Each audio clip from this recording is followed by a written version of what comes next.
I was on the bus once and I had my rainbow bag.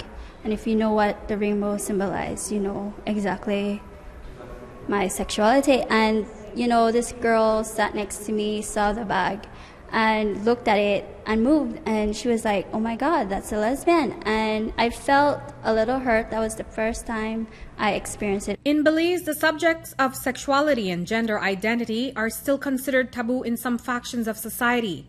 So much so that it promotes discrimination, breeds fear, and instills ignorance. But artist Brigida Haylock is using her creative talents as a platform to encourage inclusiveness and to remove the labels attached to members of the LGBT community. Her artistic pieces captured moments and wove them into this exhibition titled My Story. The show is about highlighting the LGBT community and, you know, what they go through or what their journey is. With this self-discovery. It's not the same. Everyone has their own journey of self-discovery. And being a part of the LGBT community is a different issue because it's been highly exaggerated as wrong. And today what I've done is shown you in an abstract and literal way what it is to be an LGBT person coming out or in the closet, showing you what we face, and, you know, after all of that, when we have acceptance, how things are for us. The people in My Story represent different parts of society. After all, Haylock says they are just like you and me.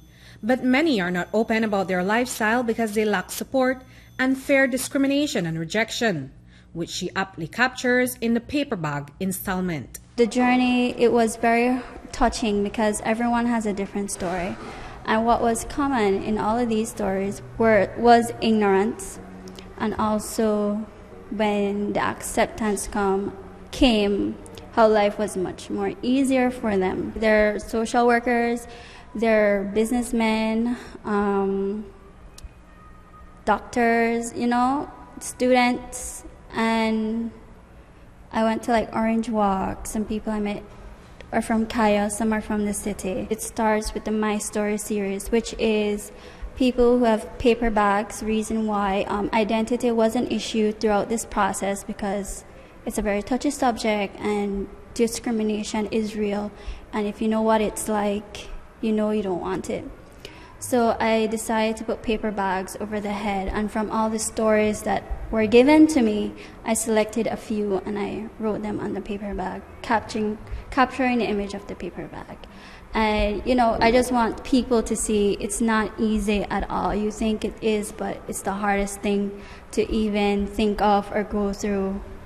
And then as you go on, it says, my lifestyle isn't hurting anyone, but ignorance is. And that is what an LGBT person faces every day. Animator Shelby Castilla used his short film to bring some of the experiences to life. His video shows not just the difficulties, but also the difference that support and acceptance make in the life of an LGBT person. The film is a three-part progress. A person coming out into society and being rejected, treated as an outcast, but then finding family to love and support them. What was your inspiration behind it? Is it maybe a true story from someone you know?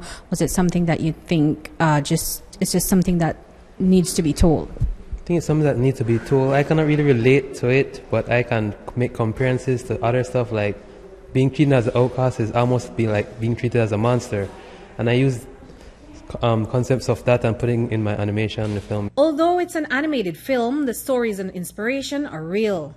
The hope is that the exhibition will serve as an impetus for the LGBT community. I would want to spark more security, like even for heterosexuals and homosexuals, because we still have a lot of people who are ashamed of who they are.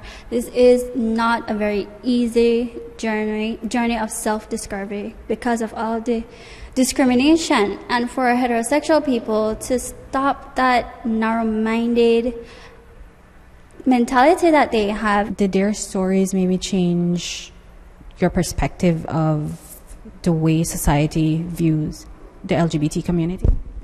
Yes, personally, I don't get a lot of discrimination, but other people, they get it on a different level.